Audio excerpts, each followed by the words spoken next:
প্রথমে মাছটা দেখে আমি বুঝতে পারিনি এটা কি মাছ।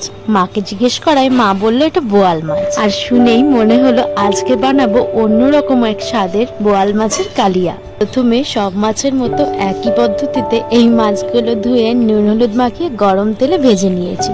তারপর সেই তেলেই তেজপাতা কালো জিরে ফোড়ন দিয়ে তাতে পেঁয়াজ আদা রসুন আর কাঁচা লঙ্কার একটা মিশ্রণ আর রোজগারের মশলা দিয়ে ভালো করে কষিয়ে নিয়েছিলাম। এরপর আর কিছুই না। এরপর মশলাটা ভালো করে কষে আসলে তেল ছেড়ে দিলে তাতে পরিমাণ মতো জল দিয়ে জল ফোটার অপেক্ষায়।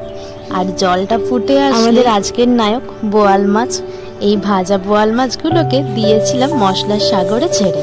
তারপর আর কিছুই না, মাছটা ঝোলের সঙ্গে কিছুক্ষণ ফুটিয়ে নিয়ে ওপর থেকে গুঁড়ো গরম মশলা ছড়িয়ে দিলেই তৈরি বোয়াল মাছের কালিয়া। আমার পেজটা লাইক শেয়ার করে রেখো যাতে এরকম স্বাদের গল্প কখনো না মিস হয়, সবার আগে তোমার কাছে পৌঁছায়।